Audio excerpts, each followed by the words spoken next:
छोटी सी बहुत ही heart touching story है। पूरी सुनना, अच्छी लगे शेयर जरूर करना। कि रात को एक पति थका हारा ऑफिस से आता है। घर में जैसे ही आता है तो पत्नी ने लड़ना झगड़ना शुरू कर दिया। पति ने कहा मुझे खाना तो दे दो, मुझे भूख लगी है। पर पत्नी ने कहा खुद उठकर ले लो, मैं सोने जा रही हूँ, नींद आ रही है। और वो लड़ती रही और वो चुपचाप सुनता रहा। नहीं तो उसने खाना खाया और बिना कुछ खाए ही सो गया। जैसे ही सुबह उठा तो सुबह उठकर कहा कि मुझे नाश्ता तो दे दो, पर भी पत्नी ने नाश्ता नहीं बनाया और वो ही लड़ती झगड़ती रही। सुबह वो बिना नाश्ता किए ही ऑफिस के लिए निकल गया।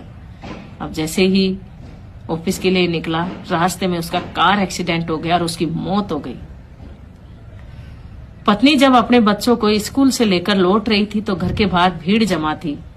उसने जब भीड़ में से देखा तो उसके पति का शव पड़ा।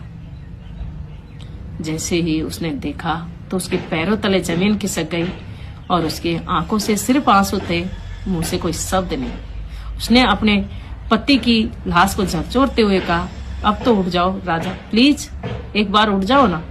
बिल्कुल भी नहीं झगड़ूंगी मैं, तुम जैसे कहोगे ना वैसे ही करूंगी। एक बार उठ जाओ ना, भूख लगी है ना, खाना देती हूं मैं गरम। पर पति तो चल बसा था भगवान के पास, वो कैसे उठता।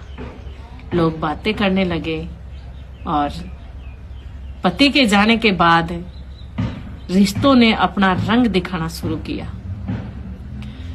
ससुराल वालों ने भी उसका हिस्सा देकर घर से निकाल दिया और वो रोड पर आ गई। जब तक पति था घर की रानी बनकर रह रही थी। जैसे ही पति चला गया उसकी नौकरानी से भी बदतर हालत हो गई।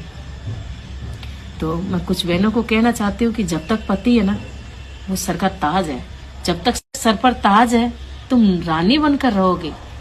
यदि पति नहीं रहा, जब सर का ताज नहीं रहा, तो तुम्हारी नौकरानी से भी बदतर हालत हो जाएगी। कोई नहीं देगा खाने को, कोई हाल तक पूछने नहीं आएगा। इसलिए अपने समय रहते पति की कद्र कर लो। जैसा भी है उसकी कद्र करो। अगर स्टोरी अच्छी लगी हो तो शेयर जरूर कर देना।